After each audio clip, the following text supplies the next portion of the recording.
Here's to the crazy ones, the misfits, the rebels, the troublemakers, the round pegs in the square holes, the ones who see things differently. They're not fond of rules, and they have no respect for the status quo. You can quote them, disagree with them, glorify or vilify them. About the only thing you can't do is ignore them, because they change things. They push the human race forward. And while some may see them as the crazy ones, we see genius. Because the people who are crazy enough to think they can change the world are the ones who do.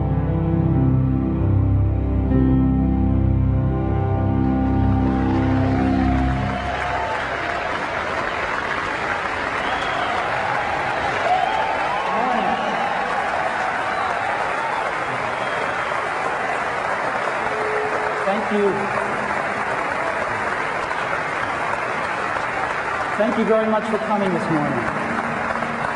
We've got a lot of stuff to tell you.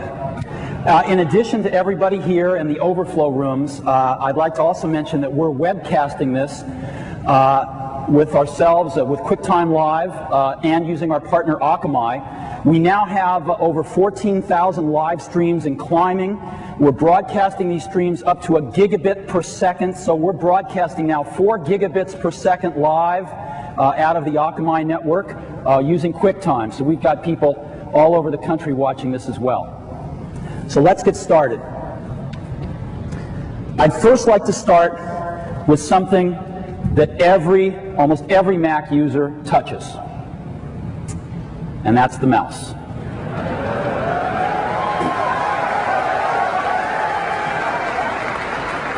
This, as you may know, is our mouse, and some people don't like it.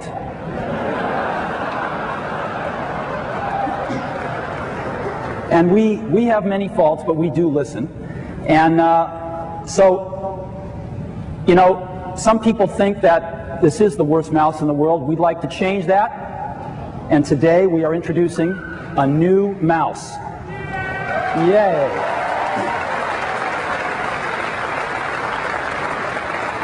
Now, this mouse, we may go from what some people think is the worst mouse in the industry to the best.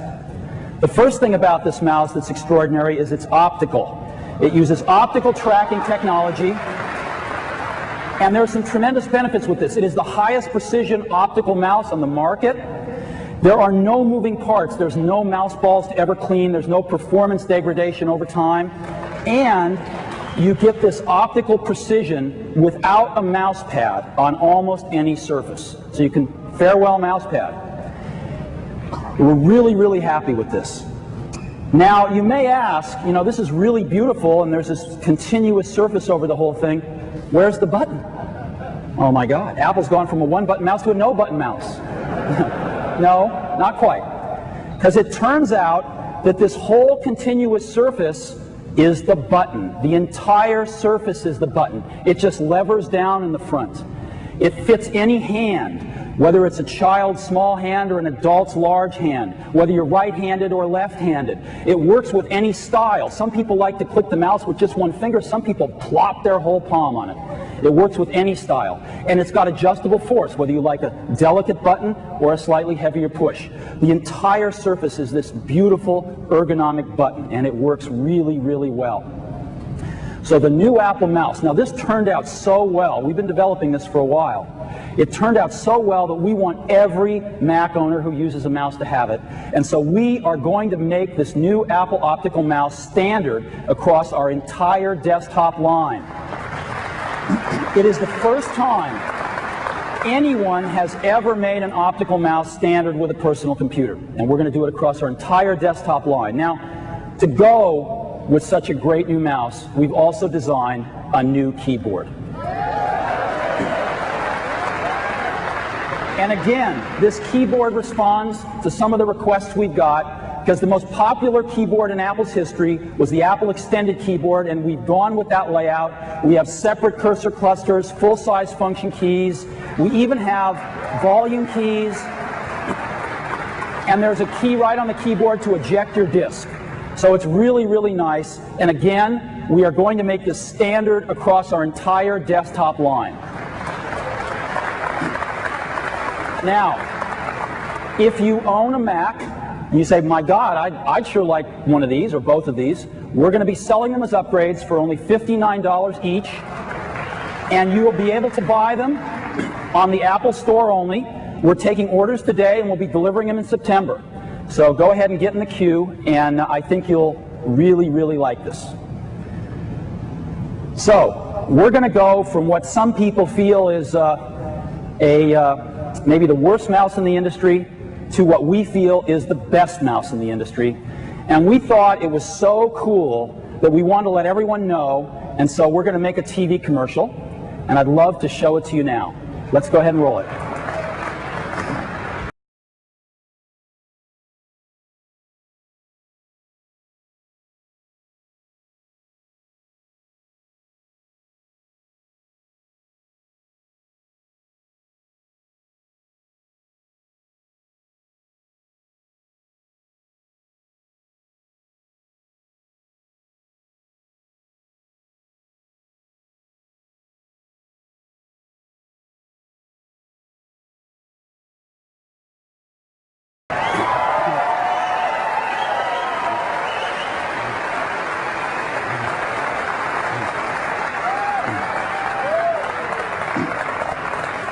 Isn't that great? All right, so brand new optical mouse, new Pro keyboard, standard on every desktop computer. Now let's get into the computers that they're going to come standard on. This is our product matrix, as you know. So let's start with the PowerMac G4. PowerMac G4 is an awesome product. Our Pro customers love this product. They can get at every component in a few seconds. And of course, it's based on the awesome power of the PowerPC G4 chip. This chip's incredible, and it has something inside it that makes it run even faster called a velocity engine. Now, the velocity engine allows this chip to run at over 3.5 gigaflops per second. A gigaflop is 1 billion instructions per second.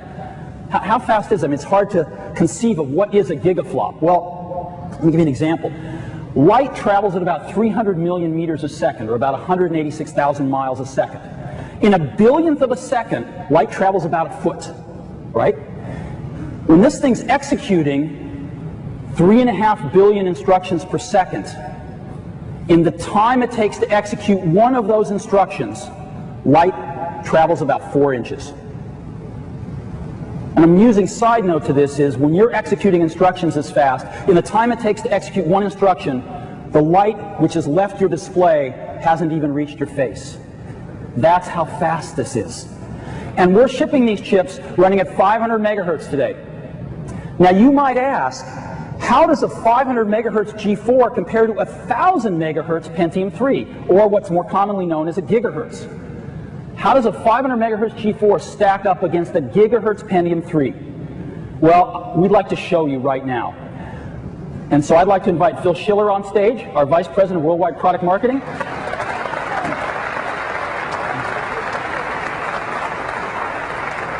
We have the best customers in the world. Many of you are here today.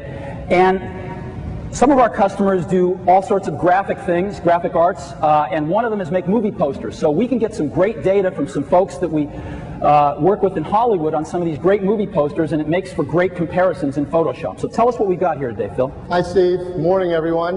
What we have here for you, up on the left-hand side of the screen, you see a PowerMac with a G4, a PowerPC G4 running at 500 megahertz. On the right-hand side of the screen, we have a PC with an Intel Pentium 3 running at 1 gigahertz. Now the PowerMac is running Mac OS 9, and the Pentium is running the brand new Windows 2000 Pro. So pretty tough matchup, set side by side for you.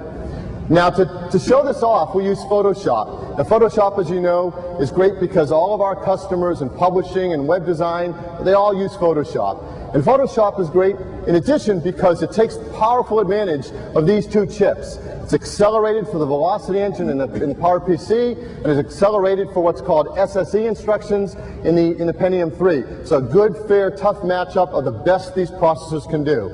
So let's open up a Photoshop file. And as Steve said, we got this file from an artist who was working on a movie poster. And we asked for all the actions that that artist did to actually create this poster. And with Photoshop, we can script those actions, and with one press of a button, we'll do everything that artist did to make the poster. All right, let's do our shootout. Count us down, Phil. 3, 2, 1, go. All right. So we're loading up the images. It's bringing a lot of graphic files in. And it's starting to do a number of actions like transforms, moves and copies, advanced filters, the Pentium's blurs. Pentium's thinking. It's working. It is working as fast as it can. We're doing gradients.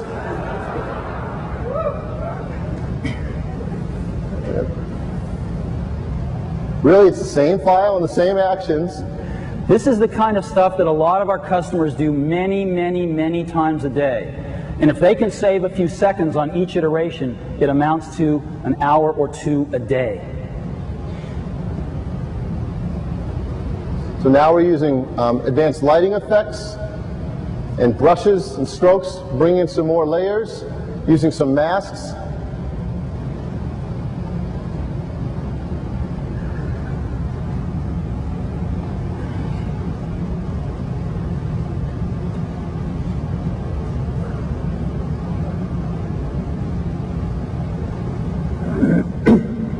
Now we're using a radial blur. So a lot of the powerful features used every day by an artist are used in this poster.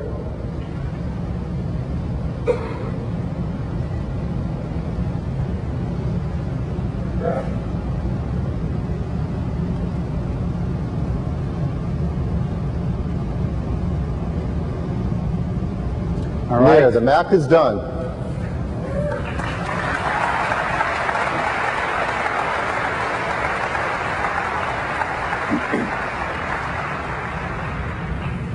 All right, the Pentium is about to start its radial blur.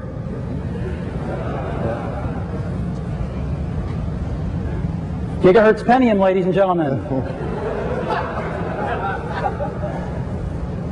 Okay. There we go. And the PC's done. Great. So, what does this tell us? What does this tell us? We have a 500 megahertz G4 against the gigahertz Pentium. If you measure the time on these, the Pentium got done in 124 seconds. The G4 completed this task in 100 seconds. And we have dozens of cases like this we could show you if we had enough time this morning. So what does this mean? If you do the math, it means a 500 megahertz G4 is as fast as a 1.2 gigahertz Pentium would be if you could buy one. Okay? That's what the tests show. And it's pretty amazing. So we've got ourselves a really, really fast chip here, and it illustrates that it's not just megahertz, it's architecture of the chip and the system that contributes to performance. Megahertz is important, but it's not the only factor, as we've just seen here. But you know, we got to thinking. Having one really fast processor is great, but you know, two brains are better than one.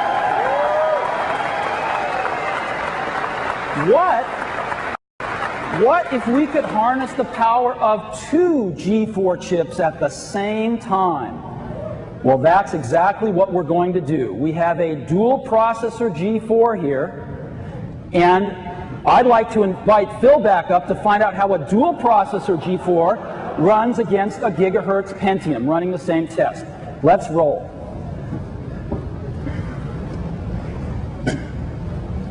All right, Phil? Well, just to orient you again, on the left-hand side is the PowerMac G4, but now it has two PowerPC G4 chips running at 500 megahertz, running Mac OS 9 again. On the right, that's 1 gigahertz, fastest in the world, Intel Pentium 3, running Windows 2000 Pro. So let's bring Photoshop up again. All right. 3, 2, 1, go. Again, opening up the file, starting to do our transfers, doing our moves and copies and pastes. Photoshop takes advantage of both processors very efficiently. Yes, a little quick at those gradients. Yeah, there's a plug-in for Photoshop for multiprocessing that automatically takes advantage of the two processors inside the Power Mac.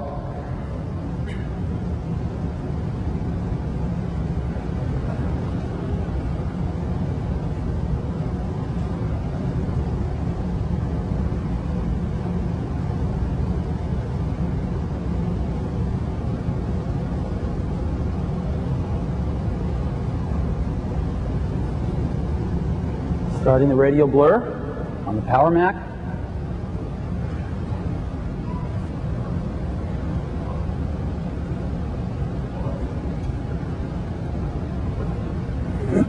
All right.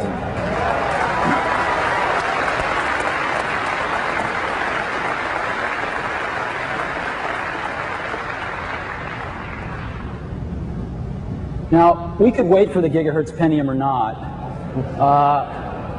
Why don't we move on? So,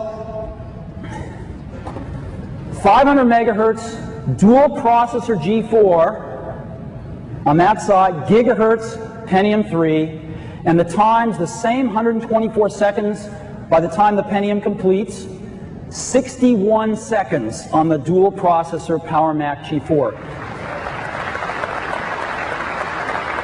If you do the math, that is equivalent to a 2 gigahertz Pentium 3 if you could buy one. You may be able to buy one in 12 to 18 months. We're going to deliver dual processor G4 machines starting today.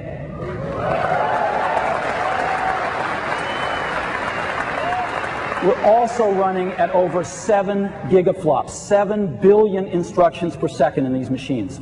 So, what are we going to do with this technology? We have 3 models of Power Mac G4s, all at really attractive prices. 400 megahertz, 450, and 500 megahertz. Here's what we're going to do. The 400 megahertz model will continue to have a single 400 megahertz processor in it. The 450 megahertz model, however, is going to come standard with 2 450 megahertz G4s, and the high-end model is going to come standard with 2 500 megahertz G4 chips. You will not even be able to buy the 2 high-end models with a single processor. They're going to come standard with dual processors. It is going to be the first personal computers in history to come standard with dual processors.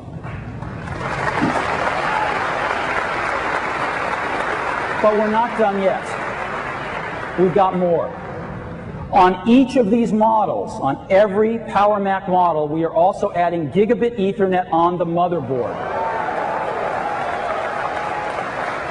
Gigabit Ethernet is the new next generation of Ethernet technology that runs at a gigabit instead of 100 megabits that most systems run at now. This is very expensive stuff if you go add a card into your computer. We are building it onto the motherboard so it doesn't even take a slot. This stuff is really fast and opens up some whole new application areas for our pro customers. So to show us a little bit of that, here's Phil Schiller again.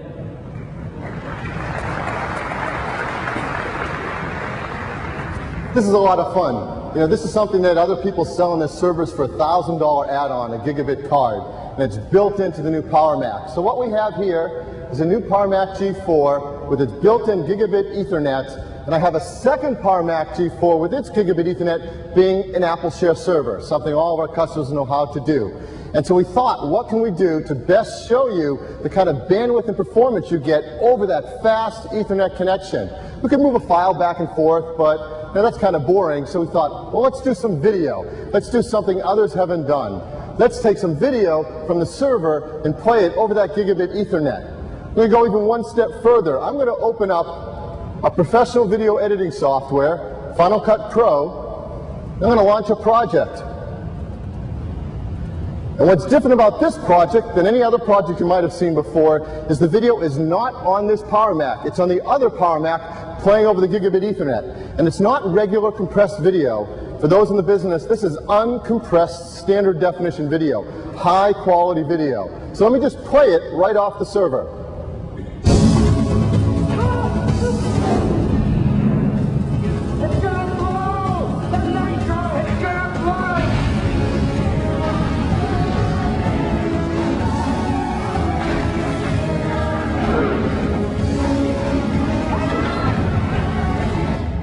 Pretty cool. Now, not only can I play it, I'm in Final Cut Pro. I can scrub through it.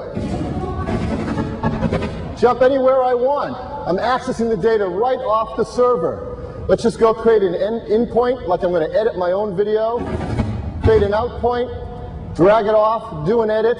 I'm working with the video, editing a project right off the server over Gigabit Ethernet. But just to make it even more fun, let's open it up, make it really big, and play it directly from the server over Gigabit Ethernet at 16 megabytes per second, a huge amount of data for video straight between the server and the desktop.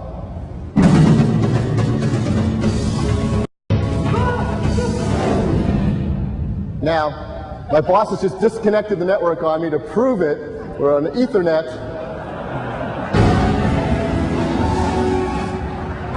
Pretty cool.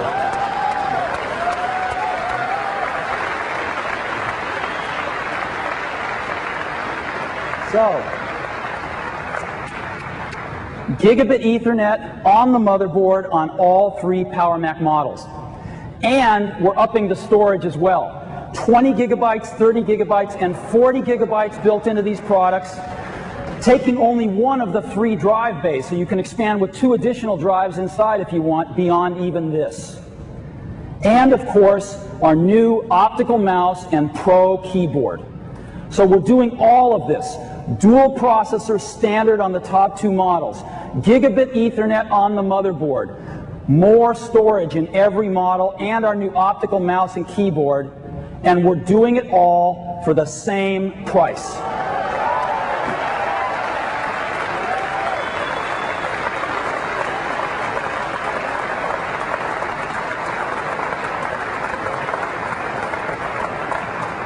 Our teams have worked so hard to be able to throw this stuff in, basically, without changing prices at all. We're very happy, and all of these models are available today. So, we have got a really fast chip and a really fast system architecture. But because 2 brains are better than 1, we're going to make multi-processing with dual processor standard in the top 2 PowerMac models. And we think that this is going to be the best PowerMac ever, not only the fastest Macintosh, but continue the PowerMac's tradition as being the fastest personal computer in the world. So, now, the next thing I'd like to talk about is Mac OS X. Mac OS X is our new operating system, as you may know. It's rewritten from the ground up.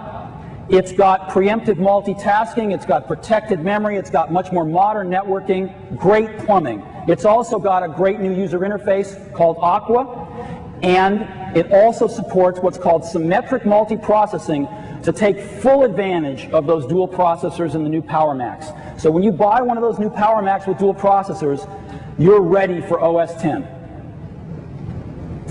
We're on track to ship a public beta of Mac OS X in September, I think the very early part of September. And we are on track to release Mac OS X very early in 2001, and it's looking great. And we don't have time to give a full-blown demo today, but I'd like to give you just a demo of the user interface in case you've never seen it before. So let me do that now.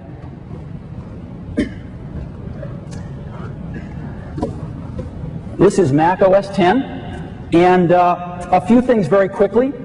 I'll just launch a document here. And real quick, as you notice, when I move windows around the screen, the whole window moves, not just the outline. That's also true when I resize things, right? Really nice. And one of the problems we wanted to solve was when you get these dialogues up and you don't know which application or window they're attached to, especially in a true multitasking system, you may want to go do something else for a while and come back, and you have no idea what window that dialogue went with. Plus, you have to manage that dialogue window separately. So here's what we've done to solve that. If this is a window, we can say, boom, that's my save panel, right on the window. And so there can be no question which window this is associated with. And when you're done, boom, it just goes away. That's simple. And you may ask, well, what happens if the window's really small? Well, if the window's really small, it just does this. And well, what happens if the window is off screen? Well, it just does this. Right? So everything's been taken care of, and now we don't have to manage our dialogues like they are more windows. I want to show you one other thing about the save panel. This illustrates some of the philosophy of Mac OS X. You've probably never seen a save panel this simple on any computer before. When you want to save something, you name it, and you simply push at this pop-up list that says where. And in here, it's listed the desktop, my favorite places, and the recent places I've been. And I can pick any one of those and save. Very simple. But if I want to save somewhere else, I just pop this little control down here, and I get a very sophisticated browser here that'll let me go anywhere. So let's say I want to go into Avi's home directory and save this in Avi's public folder. I can even add Avi's public folder to my favorites so that the next time, boom, I get this right in here. I've got Avi's public folder. So you have complexity when you need it, but we hide it when you don't need it so that the user interface can be much, much simpler. Next, I'd like to just show you the Finder.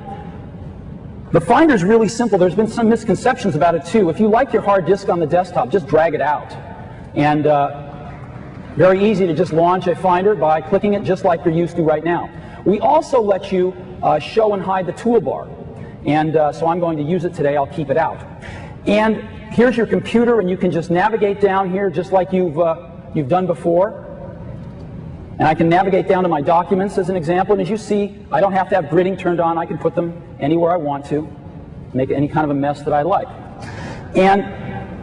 But we save you this work because to navigate down to the most popular places, because we populate this top with some shortcuts. So I can get to docs just by clicking this button, or apps, or my favorites, or my home, or other users, or the computer. And it's very, very easy to move around.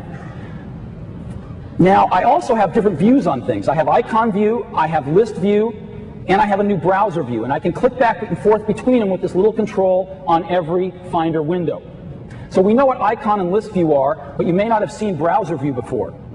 Browser view is very simple. It lets me start anywhere and just browse along these columns. So I'll pick in my home directory, pick my documents, and I can pick one. I even have a preview mode, and I can see exactly where I've been. I can click anywhere back there to go back, and I've got a little previewer here for things. I can even preview movies if I want to, you know. Aerodynamic design. Breath. I can even have QuickTime VR previews, you know, if I want. And I can even preview MP3s if I want to, you know.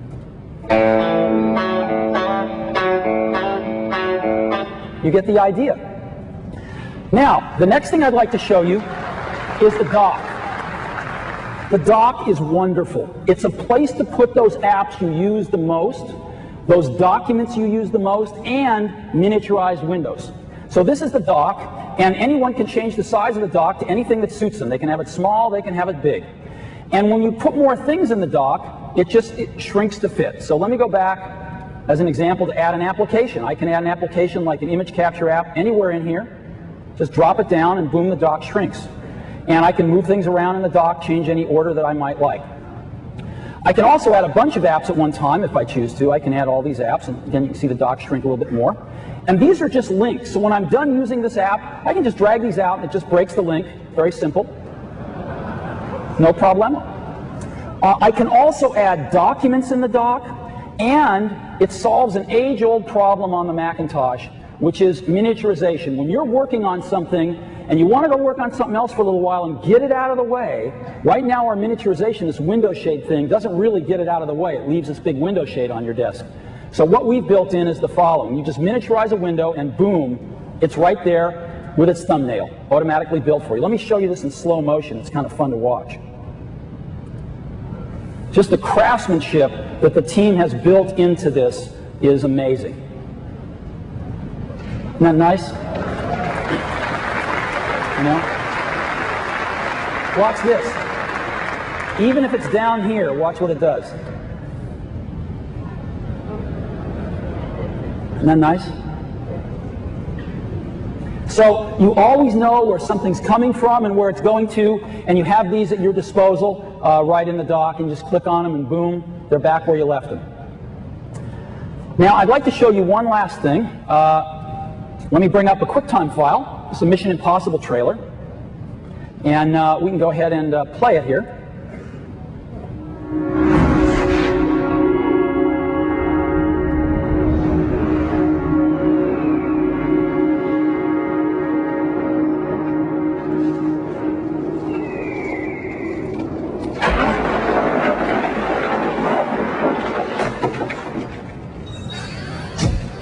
Agent located. So let me show you something. Look at this. Put it in slow-mo here. Isn't that cool? Identity confirmed. Good morning, Mr. Hunt. So, one last thing. I'll show you one of the wonderful benefits of macOS 10. We've got this app we wrote called the Bomb app. And the Bomb app does everything it can to crash the system. It rewrites low memory. It does all the nasty things that programmers are never supposed to do. I barged in on your vacation.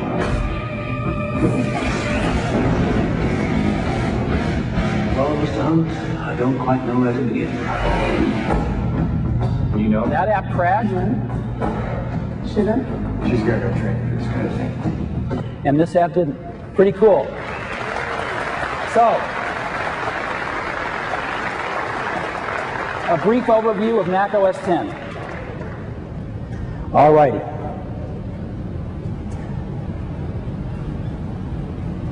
Now, we've been working with a lot of our developer partners very closely, but none more closely than Adobe. Adobe's right down the block from us. We have a fantastic relationship with them, and I'd like to invite Bruce Chizen, the president of Adobe, up on stage to say a few words. Bruce?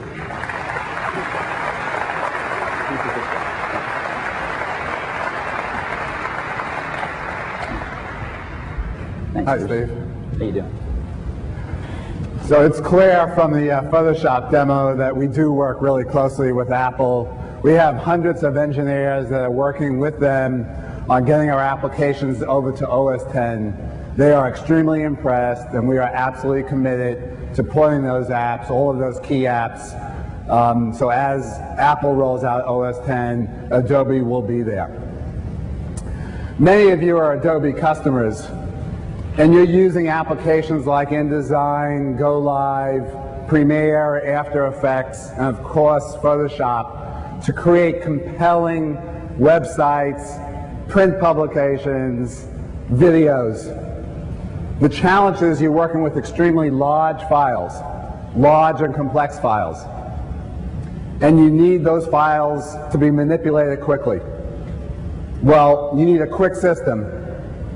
And now we have the ultimate system to create those compelling websites, and that is the new G4 MP. It is truly the ultimate Photoshop machine. So Steve, thanks. I can't wait to get my hands on one.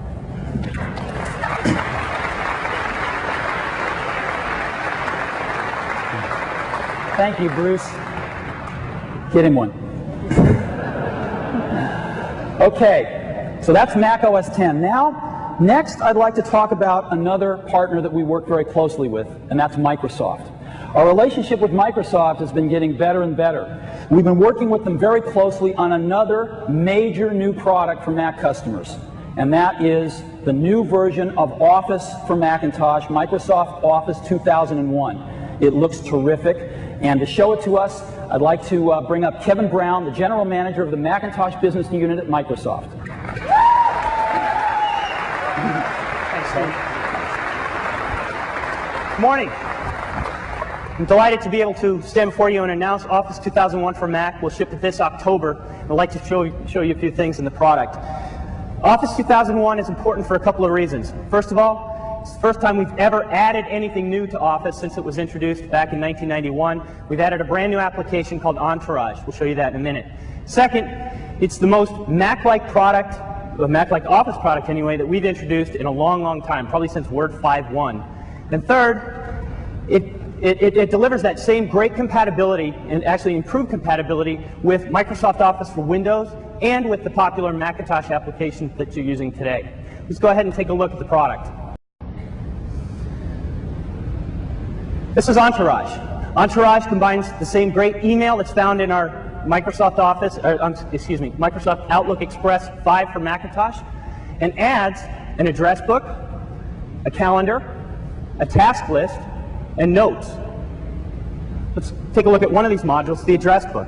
The address book, as you see, is presented in a list. All of the entries are color-coded. I'll get to that in a minute. When I select one of these, you'll see that I get this preview pane with the most important summary information shown here. The preview pane is only available on the Mac. You see that there's a gray stripe up there, and I referred to the color coding before. Microsoft Entourage provides full support for categories, which actually synchronize with the categories on your Palm handheld device. Here we're going to change and assign a category here, and you'll see that as we sync through, we'll sync those things with the Palm device and preserve the categories.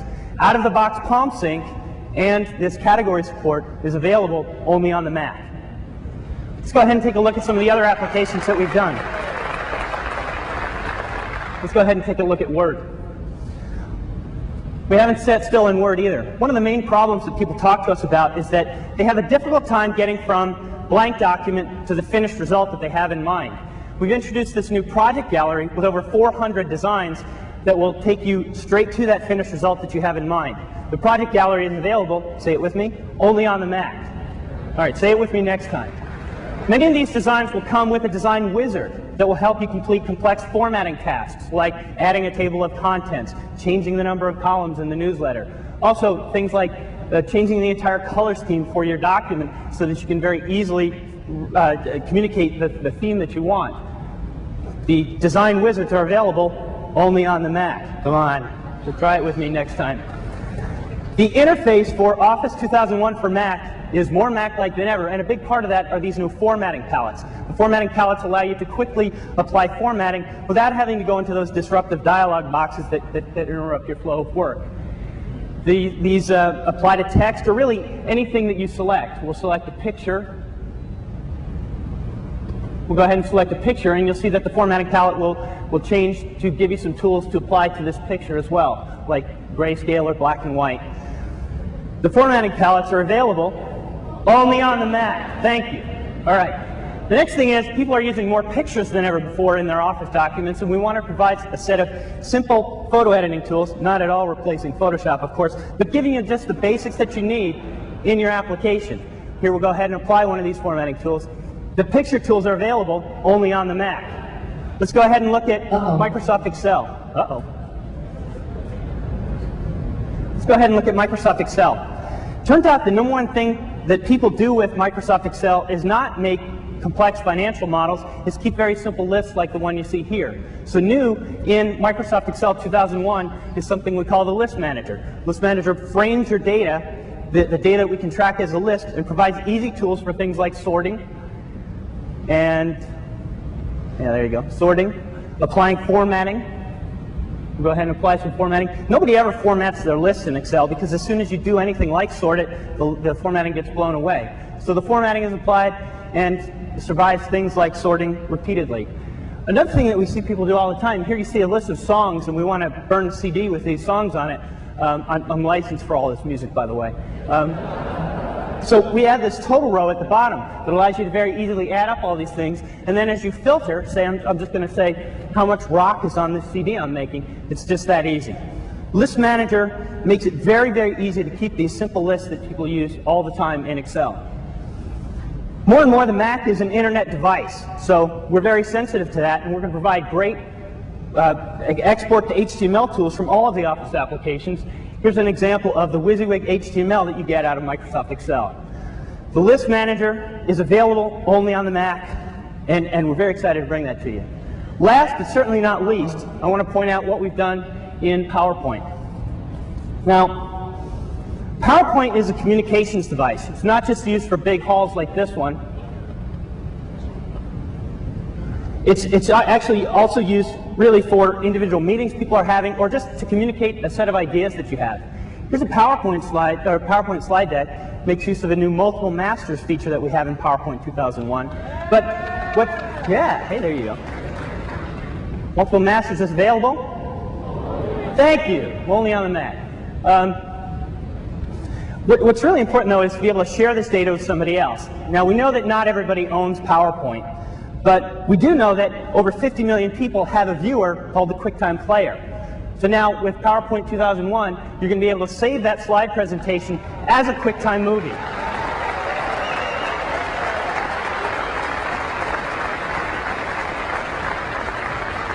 What you're going to see in here is QuickTime transitions between slides, some video playing within video, and we're also going to preview for you the new marketing identity that we're unveiling at the show here. Let's go ahead and play.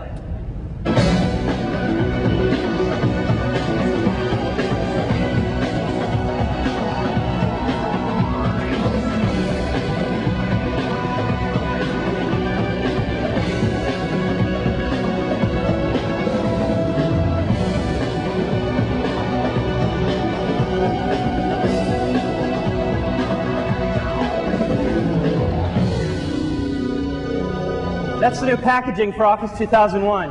It's inspired by the same industrial design Apple is bringing to their hardware. It's a plastic reusable case, and it's really exciting. I think it's as exciting as the software that's going inside it. Thank you very much for your time this morning. I'd just like to thank my teams in Redmond and in California for their hard work on this product. Now go finish the product. You guys rock. Thank you.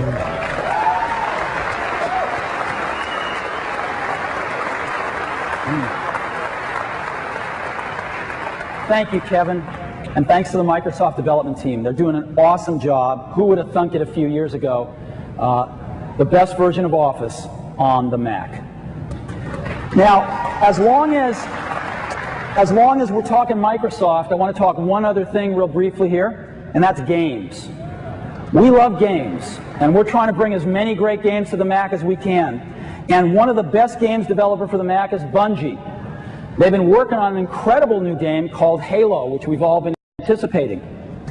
But the Mac gaming community was concerned when a few weeks ago they read that Microsoft was going to acquire Bungie. And they were concerned, what would that mean about the future of Bungie's games on the Mac, about the future of Halo on the Mac? To clear that up for us all, it's my pleasure to introduce Ed Fries, the Vice President of Games for Microsoft. Ed? Steve.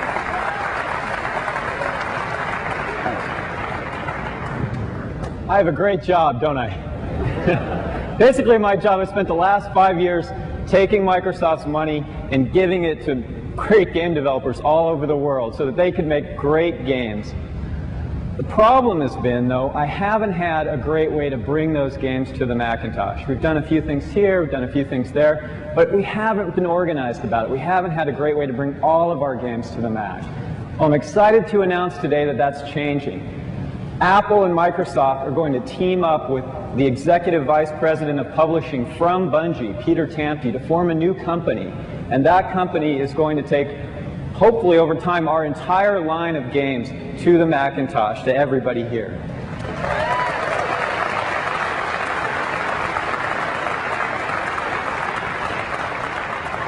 So we'll have Age of Empires 2, the Age of Kings, we're going to have Flight Sim 2002, we're going to have Lynx 2002, all the other great games that we're putting together.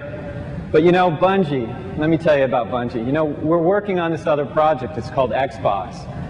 And you know, the whole reason that we wanted to get together with Bungie was so that we could bring Halo to Xbox. And I know you're probably not super excited about that, but I want to bring up Alex Seropian, co-founder of Bungie, and he's going to talk a little about why it's so important that we do that.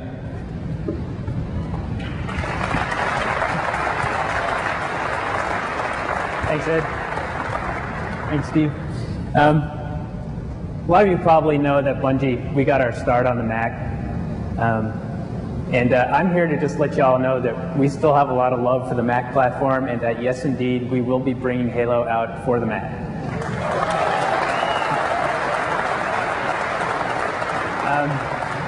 And also, Steve was gracious enough to let us show a demo of Halo, so we're going to show that right now.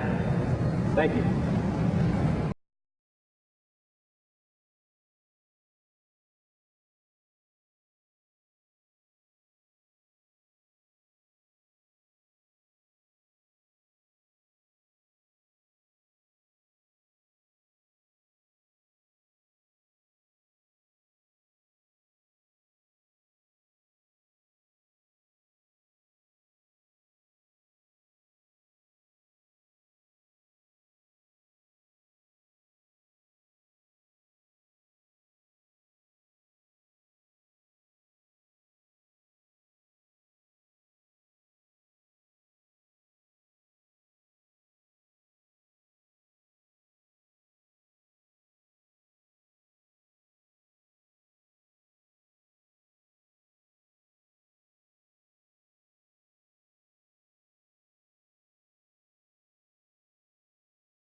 Thanks, guys. We're very excited about Halo and the rest of the Bungie games coming to the Mac.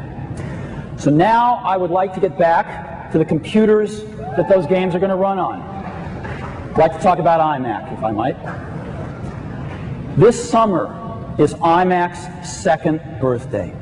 It's hard to believe. Time flies when you're having fun. But we introduced iMac in the summer of 1998. A lot of our competitors said it would never sell. Our customers thought differently, and it became an immediate hit. We followed it up 6-7 months later in January of '99 with the full spectrum of iMac colors, and it went through the roof, changing the computer industry forever. Even so, only 9 months later, in October '99, we introduced an all-new family of iMacs, completely redesigned to feature things like slot loading CD and DVD drives, fanless operation for complete silence, the best audio system on any consumer PC, and of course, the very popular Special Edition. And now, we're in the summer 2000, iMac's second birthday. I'm very pleased to report that over these 3 generations of iMacs, over 2 years, we've sold a total of 3.7 million iMacs. Now that's a lot. When you think about it, 3.7 million in 2 years is over 5,000 a day, and it's over 200 per hour. During this keynote alone, a few hundred will get sold around the world every hour of every day during the last 2 years. 1 every 18 seconds. So, who bought them? We do a lot of market research, and if we look at the market research over the course of those 2 years, what's very clear is that 30% of the people that have bought iMacs are first-time buyers. This is fantastic. And another 14% are Wintel switchers, switching from Wintel to Macintosh, which means that 44% of these people are new customers coming to the Macintosh family. That's unbelievable. And a statistic that is even more important to us, 89% of those iMacs that we've sold are on the internet. So when we set out to put the i in iMac, we really did it. 3.7 million iMacs later, we really did it. And happy birthday, iMac. Now, as I said, 9 months ago, we introduced our last new iMacs. It's been 9 months, so it's time for some new iMacs again. And it's my great joy to introduce some new iMacs today. We have 4 new iMac models. Now, they all contain those things that make every iMac an iMac. They all have iMac's award-winning design. iMac has won every design award throughout the world in the last 2 years, and it's really influenced design not only in computers but in other products as well. They all have this award-winning design. They all get you onto the internet in less than 10 minutes. We have 3.7 million iMacs to prove it. It's the easiest way onto the internet. They all have a fast G3 processor, the fastest processor of any consumer computer. All have Rage 128 Pro graphics, the fastest graphics chip that ships in any consumer computer as standard. They all have a 56K modem, USB, and Ethernet to make it really easy to hook up to almost anything. They all have a Harman Kardon Apple design sound system that's tremendous. They all have slot loading CD and DVD drives so your kids don't use the tray as a cup holder. And they all have no fan. Our engineers figured out how to cool these things with convection cooling so that they do not require a fan, which means they operate very quietly. And because of that, you don't have to turn them off. You walk away from them and they go to sleep in a few minutes. And what that means is that when you come back and hit any key, they wake up in less than 15 seconds. Some other folks are talking about getting their boot times down to 30 seconds in the next year or two. We already have a computer that wakes up in about 12 seconds today. So these are the things that make every iMac an iMac. So let's go look at the 4 new models. Model number 1, our entry-level iMac. It's going to be the best entry-level iMac ever, and it's also the best internet appliance in the world. It comes with a 350 megahertz G3 processor, 64 megabytes of memory. We've upped the drive to 7.5 gigabytes of storage, and with a slot load CD-ROM. And it's going to come in a brand new color we call indigo. And I'd like to show it to you now.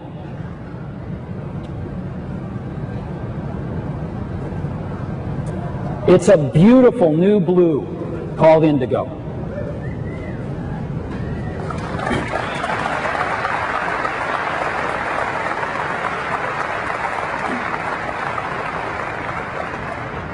Now, with all these features and the new optical mouse and Pro keyboard as standard on our entry-level iMac, the price for this thing, $799.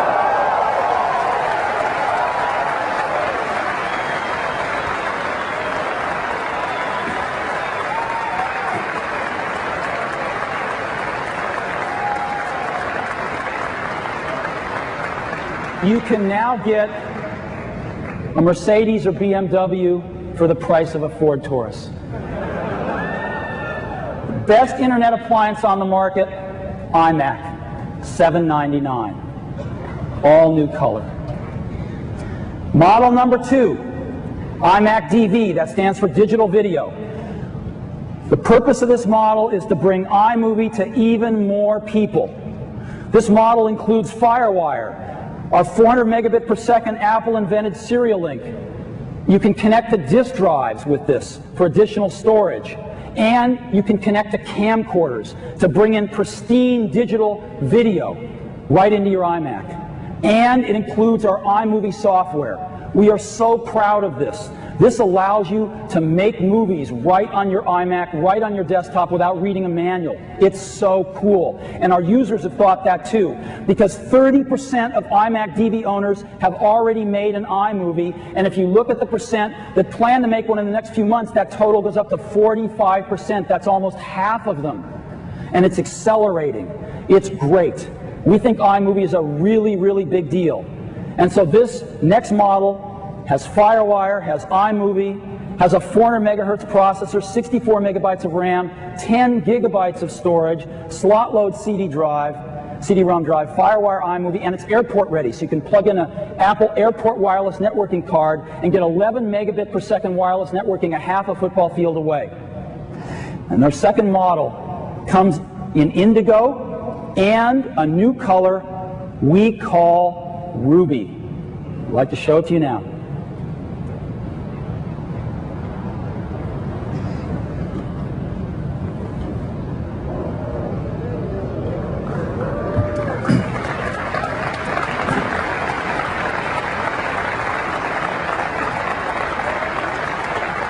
This color is going to be very strong.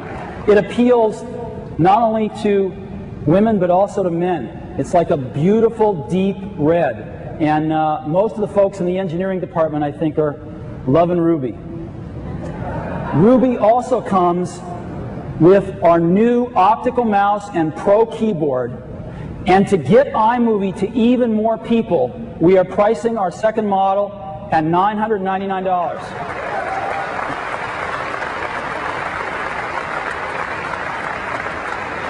So we are going to get iMovie to even more people. We're breaking the $1,000 price barrier on iMovie. And it's a really big deal for us because we think this is so important. iMac DV. Our next model, number 3, iMac DV Plus. Everything about iMac DV plus more. More speed, more disk space, and a DVD slot load drive. 450 megahertz, 64 megabytes of memory, 20 gigabytes of disk space to store your iMovies, a slot load DVD-ROM drive, FireWire iMovie, airport ready, comes in indigo, comes in ruby, and it comes in a new color that we call sage.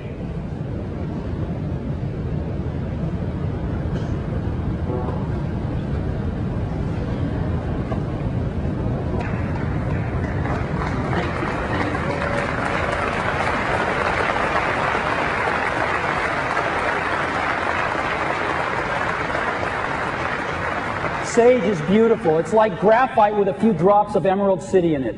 It's really beautiful. So, Sage, Model 3, new optical mouse, new Pro keyboard, $12.99.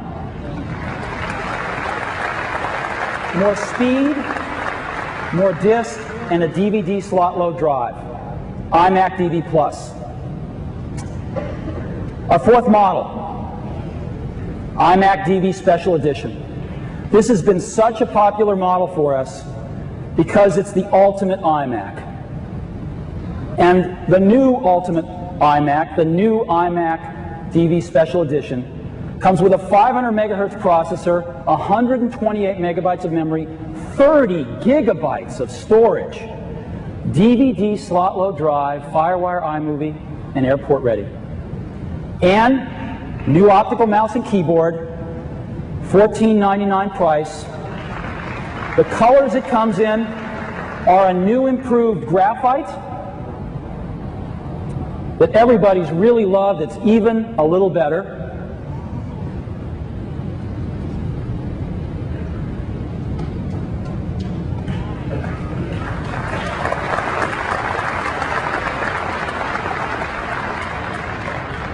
And we wanted to create something special for these amazing new models of iMacs. So at the top end of our line, as a second color for iMac DV Special Edition, we have snow.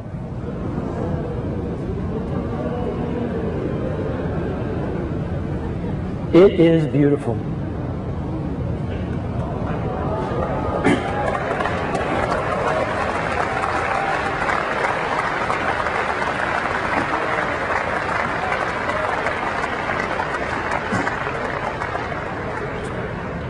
You have to see this thing up close. It is so beautiful. So, indigo, ruby, sage, graphite, and snow. Graphite and snow, the ultimate iMac, iMac DV Special Edition. So we have 4 new models. Again, indigo, ruby, sage, graphite, and snow. These are, I think, the best colors we've ever had. They're much more refined. They're informed by the tremendous popularity of the graphite, so you can see through them all. And they all include our new optical mouse and keyboard. I mean, no other manufacturer includes an optical mouse as standard, even on their most expensive computer, and we're including one as standard on our entry-level $799 iMac. We're also hitting 2 aggressive new price points, $799 for the best entry-level iMac ever and the best internet appliance, and $999, getting iMovie under $1,000 so even more people can use it. Now, if you again want to refresh your course, the $799 model only comes in indigo. The $999 model comes in indigo and ruby. The $1299 model comes in indigo, ruby, and sage. And iMac DV Special Edition comes in graphite and snow. And they're all available today, except for the $799 model, which is going to show up in early September. So you can go see almost all of these at your Macintosh dealers very soon. And yesterday we announced a new member of the Macintosh distribution family, Circuit City. Circuit City is going to be carrying all these new iMacs. They're amazing. As you know, Circuit City is one of the largest distributors of computers and camcorders. And working with them, they're going to do something they've never done before. They're going to take the camcorders from one side of the store and walk them over and set them right next to the iMac DVs so they can demo iMovie. They've never done anything like that before. So we welcome Circuit City to the Mac family, along with the rest of our great distributors. So, these new iMacs are spectacular, and one of the most wonderful things about them are the new colors. This is the first time we've really changed colors since January of '99 when we introduced the full spectrum of colors. And we want to tell people about this. So we've made some TV commercials, and I'd like to run them through for you now. Let's run them.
That was great. It's wonderful having such great music from Elvis and Dion and Cream. I did the deal with Elvis myself, and but you know, I think for me, Kermit takes the cake. So I hope you have a chance to look at all these in the booth. They are spectacular up close. All new iMacs, and this is again a major milestone for iMac on its 2nd birthday.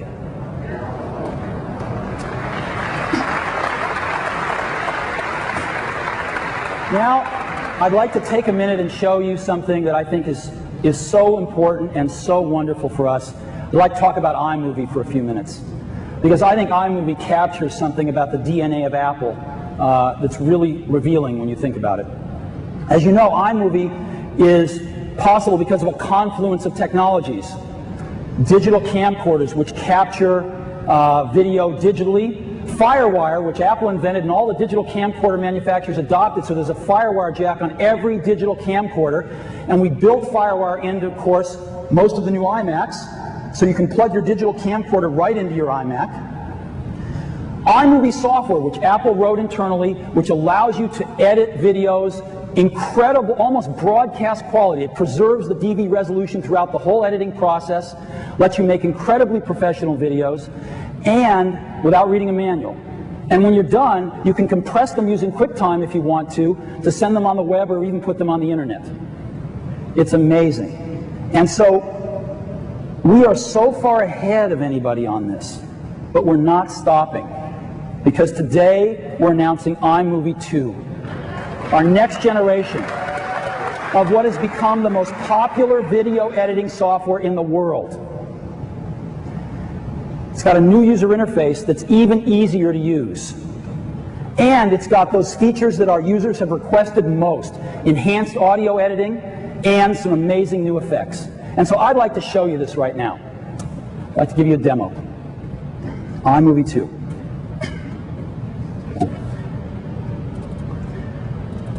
All right, now I've got an iMovie here, and as you can see, we've adopted some Mac OS X user interface elements. Although it runs on Mac OS 9, you can get a little taste of 10 in iMovie 2. And you know, we've got our switches to switch between the camcorder and our editing. We've got a nicer little volume control over here. And we have clips here. We've made it so you can put as many clips in as you want. When you start to fill it up, it just adds more. We've also made it so that we use this real estate more efficiently, so when you go to transitions, it hides the clips and lets you lay out these things even easier. If I want to do certain transitions, I have more control over the directions here. I have much greater control of titles, and I can set the size of fonts much easier, right? We've added all new effects like sepia tone. You'll automatically do that, or black and white. We can add a soft focus as an example automatically. And of course, our standard audio effects like that. So I'm going to go back here, and I've got a few clips here I'm just going to play. They're already in here, and I've already laid down an audio track.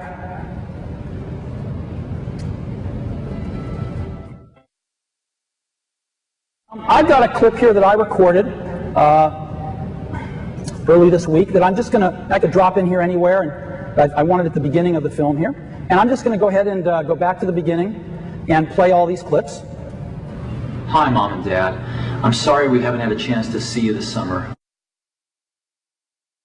A day at the beach with the kids, and then I set up a tripod and focused it on myself, just hooked up the FireWire cable and brought it in. But we can make this even better with iMovie 2 using some of its new enhanced audio editing capabilities. So let's go do that. I'm going to switch to the timeline here, which is also new and improved. And I'm going to go take this first clip, and I'm going to cut it. And I'm going to go back, or second clip, sorry. I'm going to go back to my first clip and just play this. Hi, Mom and Dad. I'm sorry we haven't had a chance to see you this summer. So, you know, maybe right around here somewhere. What I'm going to do is I'm going to go up to this advanced menu where these cool new advanced features are, and I'm going to say paste over at playhead. And what it's going to do, it's going to paste that clip over, but it's going to keep the audio from the first clip and mix it together with the audio of the clip I just pasted over. Now, I'm going to go to this next clip, and I'm going to cut it out. And I'm going to go back here. So right about here, let's say, I'm just going to go ahead and paste in that second clip. Now, let me go back and play this, and I can play it full screen. I've got my control right up here. So we'll go back to the beginning. Let's play it. Hi, Mom and Dad. I'm sorry we haven't had a chance to see you this summer.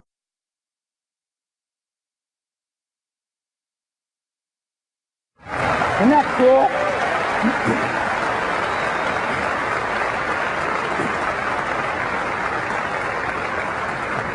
It is doing this all at almost broadcast quality. So when you write this back out to your camcorder or through your camcorder to make a VHS tape, the quality is stunning. Now I'm going to do a few more things here, show you some more of the new features. Here's a clip that's really fun.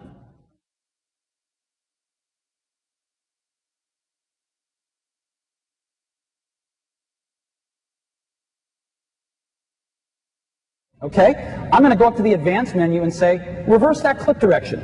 Let's play it now.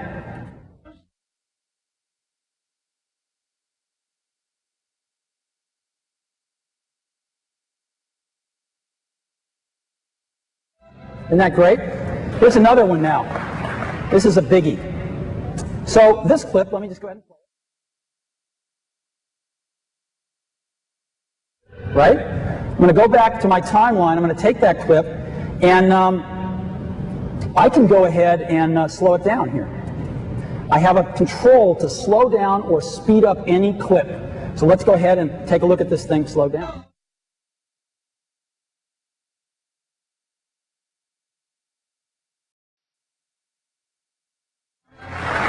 So let me do it the other way now. Let me go ahead and speed it up. And I'm going to take that clip, and I'm going to cut it and paste it, and I'm going to take the next one and reverse the direction, and then I'm going to take both of them together and just go ahead and cut them and paste them. And now take a look at this.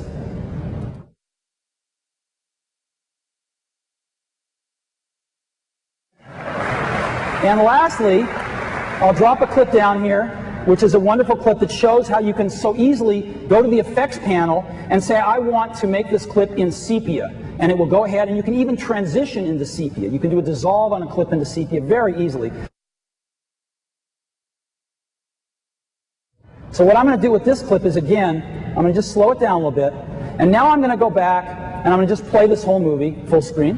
Hi, Mom and Dad. I'm sorry we haven't had a chance to see you this summer.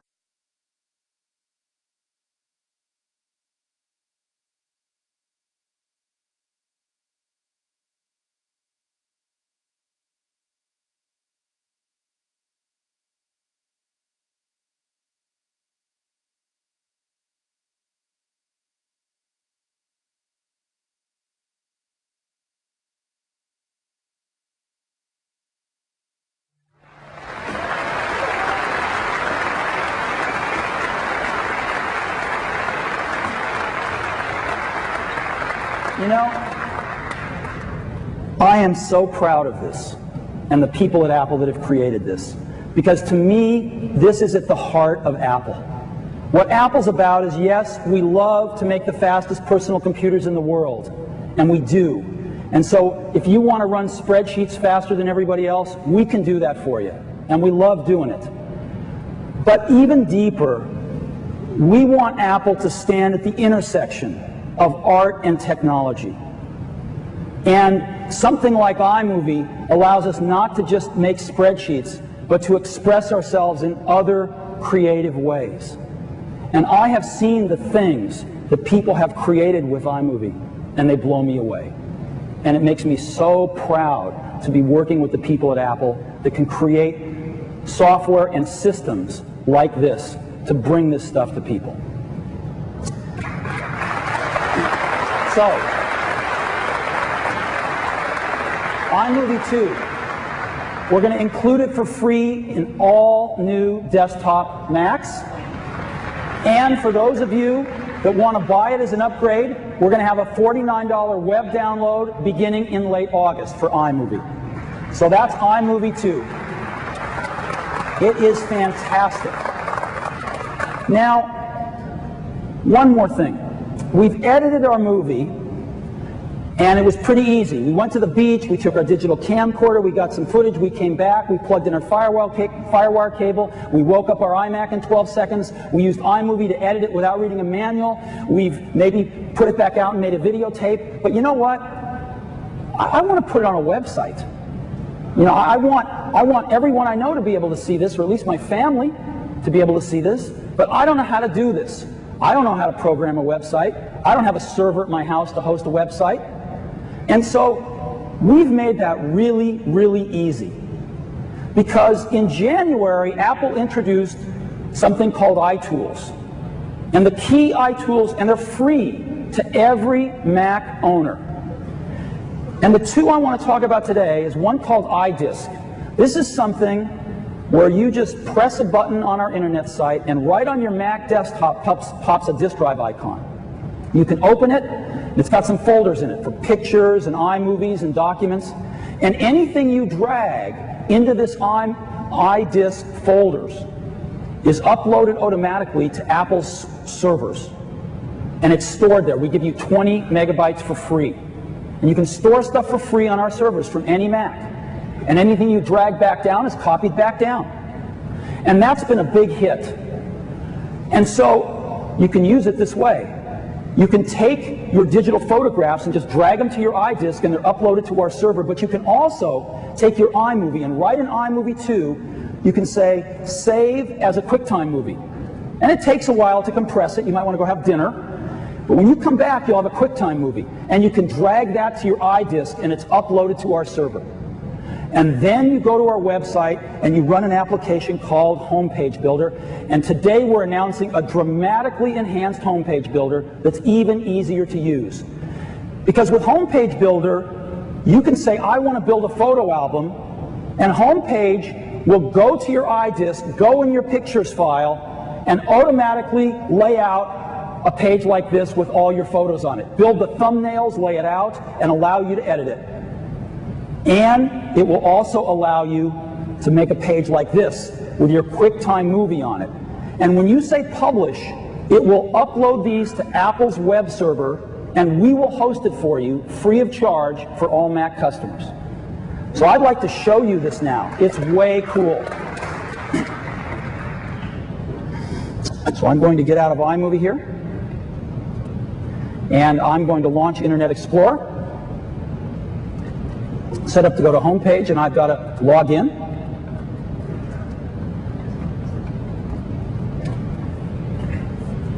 And this is what Homepage looks like. Now, I've already built a website here, and I just want to go show it to you. And I click on it, and this is now my website. Anybody could go to this, and I've got a resume on here that I made.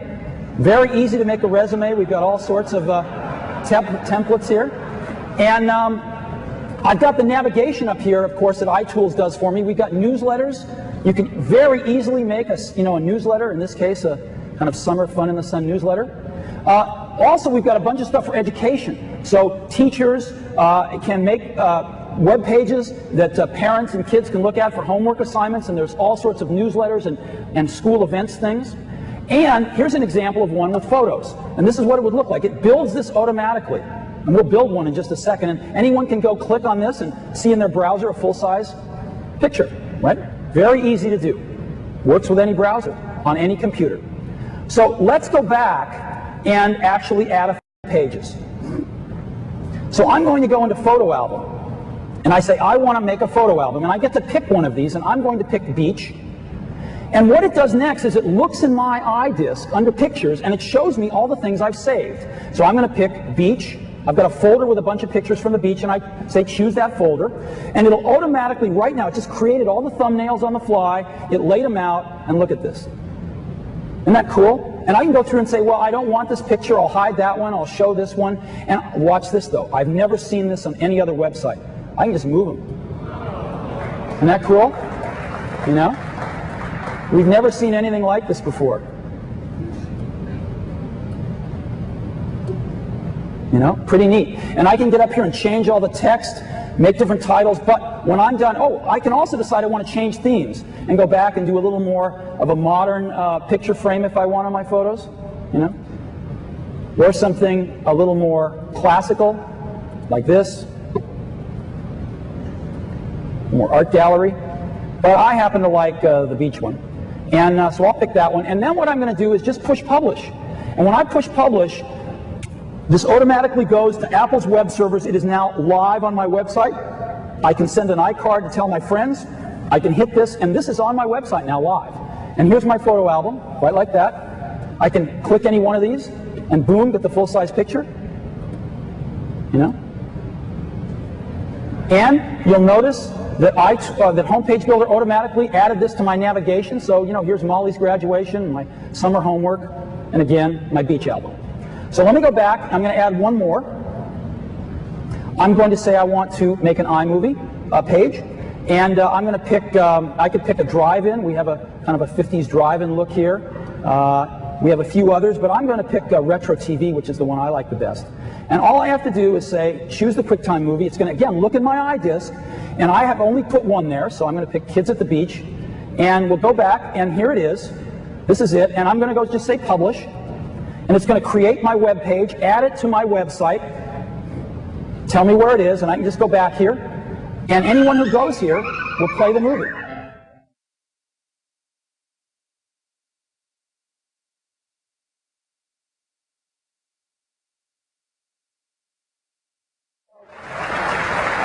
Again, resume, newsletter, homework, Molly's graduation, beach album, and QuickTime movie. Pretty cool, isn't it? And it's available for free to every Mac user. So, again, I want to point out this complete end-to-end solution. We take our kids to the beach, we have a great day. Get some footage on that digital camcorder, bring it home, use FireWire to plug it in to the iMac, use iMovie to make a movie in an hour or two, compress it into QuickTime over dinner, load it on your iDisk, go to Homepage Builder after dinner, spend 5 or 10 minutes on Homepage Builder and add that QuickTime movie to your personal website, which is hosted by Apple 24/7 at no charge, and anyone can access it. Pretty amazing. So, today, we've talked about a lot of things. New Power Mac G4s with dual processors as standard in the top 2 models, as fast as a theoretical 2 gigahertz Pentium. We've talked about new iMacs in stunning new colors, aggressive new price points, amazing new features. We've talked about Mac OS X coming soon, Microsoft Office 2001 coming soon, all the Bungie games continuing to come to the Mac, iMovie 2 and Homepage Builder. That's a lot for one day. But there's one more thing.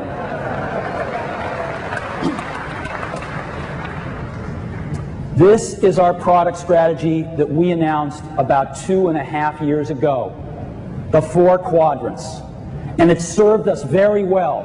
We've filled them all in, and we've even had a chance to go around and update most of them 2 or 3 times each to constantly keep them fresh and aggressive.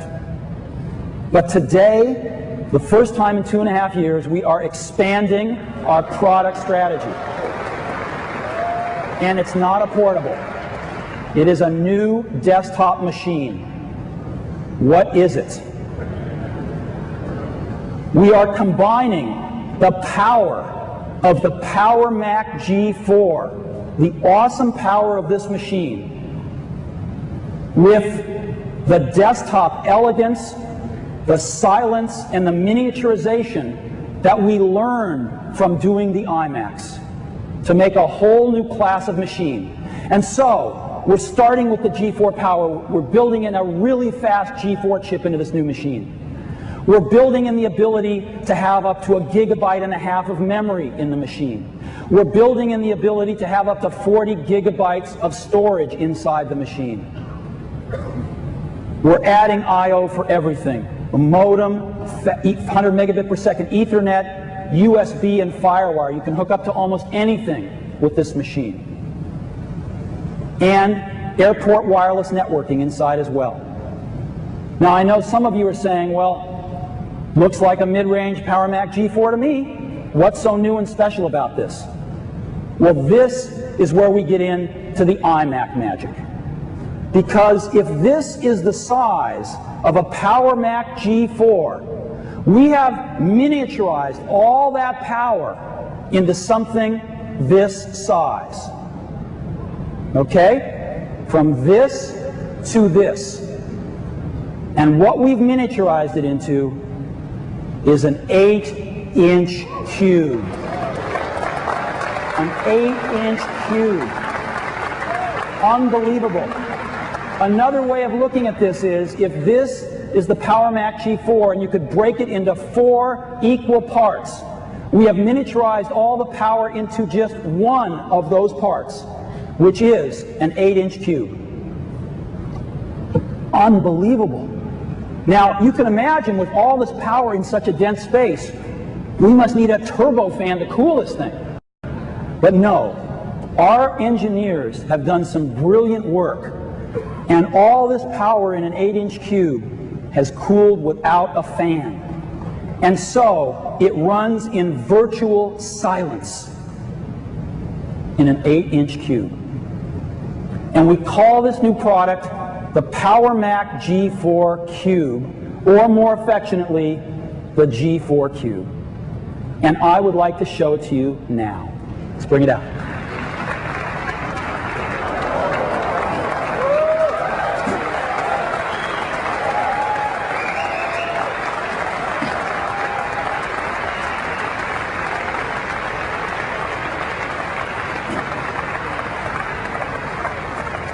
This is a stunning product, quite possibly the most beautiful product we've ever designed. The computer is in an 8-inch cube, and it's suspended in a stunning crystal clear enclosure. There's also a slot-load DVD drive, but where is it, you ask?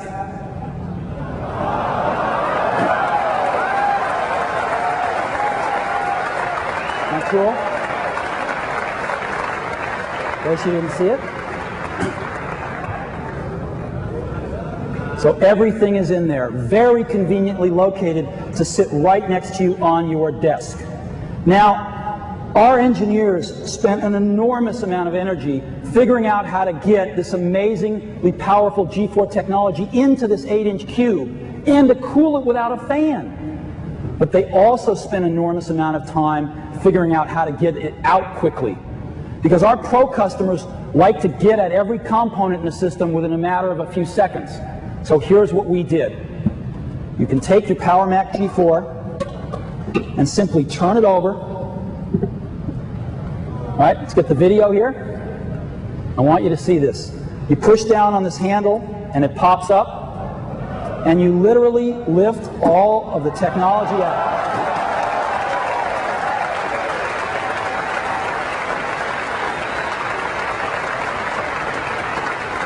You have access. You have access to every single component. And when you're done, you just put it back in, pop down the handle to lock it in. We even have a Kensington lock to make sure you're the only one that opens your G4 Cube. Pop it right back over, and you're in business. Pretty nice. Thank you. So, the G4 Cube, it's amazing. DVD drive on the top, amazing cooling system through a center channel that cools the whole thing with air so that it runs in virtual silence, the G4 Cube. And again, a size comparison with the Power Mac shows how small it really is. And just like the Power Mac allows you to access any component in seconds, so does the G4 Cube allow you to get at every component in just seconds. We're very, very proud of this. But we didn't stop there. We designed a whole system. And so we've worked with Harman Kardon to design a pair of Apple-designed stereo speakers that are gorgeous. And obviously our new optical mouse and Pro keyboard comes with the system as well. And the system is really beautiful. And for a system like this that's configured with a 450 megahertz G4, 64 meg of memory, 20 gigabytes of storage, slot-load DVD drive, FireWire and iMovie, for this whole system, $17.99.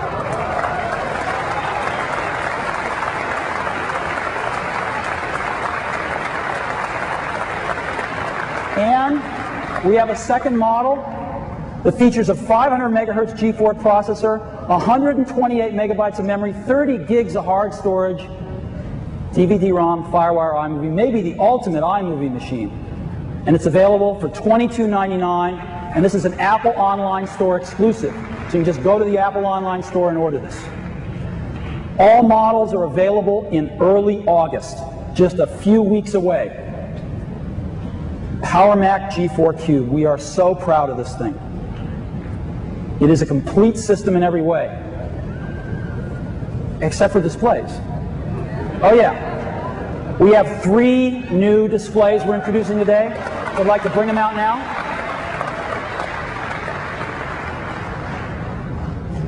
They are in equally stunning designs.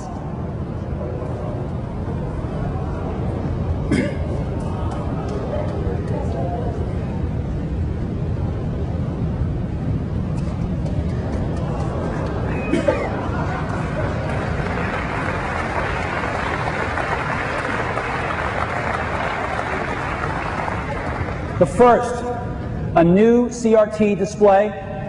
It's a 17-inch Dimetron display that's naturally flat on the front. It's totally flat, and as you can see all the way through it in the back. It's really stunning. And it's got this amazingly good stand on it as well. It's very beautiful. It's got 2 USB ports built into the display, so you can plug your keyboard into the display. You don't have to have cables going back to the computer. It's got color sync built in. We calibrated at the factory. It stays calibrated through the life of the display. And maybe the coolest thing, you know how you have a lot of cable clutter on your desk with all sorts of power cables and other kinds of cables? Well, this display is powered from the computer.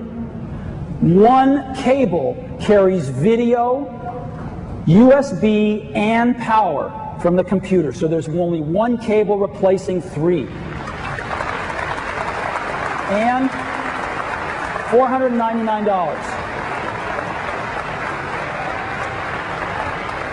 Next display, a 15-inch flat LCD.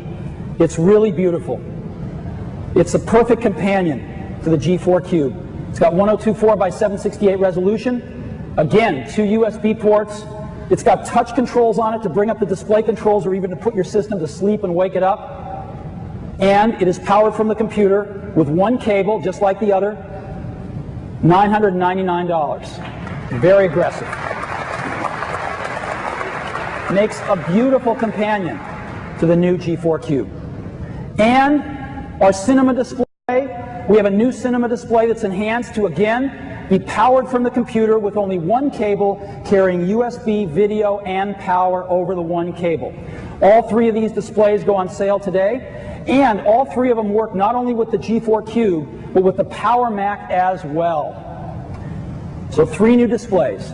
We've got a video we'd like to show you about this amazing new system. So let's roll it.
We've been working on this for a long time, and it's so great to be able to tell you about it today.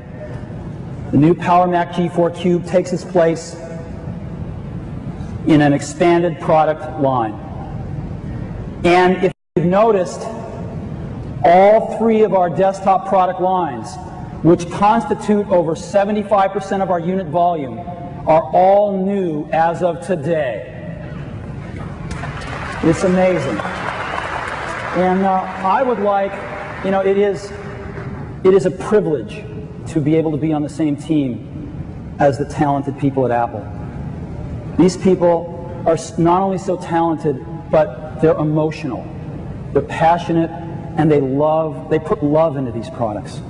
And I hope you can see that today. And I'd like all the Apple folks in the audience to stand up, and all the folks on the satellite feed back in Cupertino and the other sites to stand up, please. Let's give them a round of applause.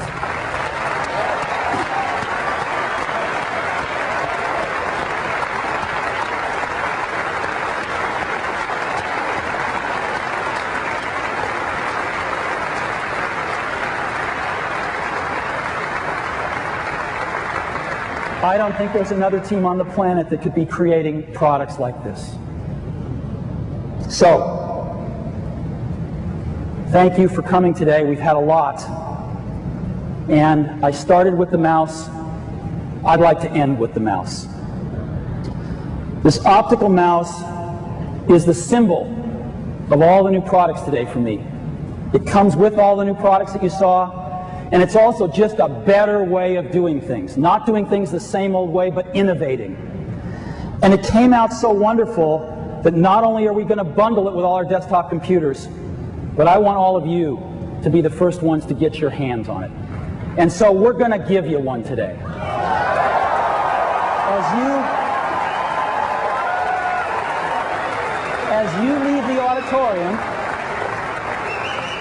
As you leave the auditorium, if you have one of these tickets, you will be handed a new Apple optical mouse.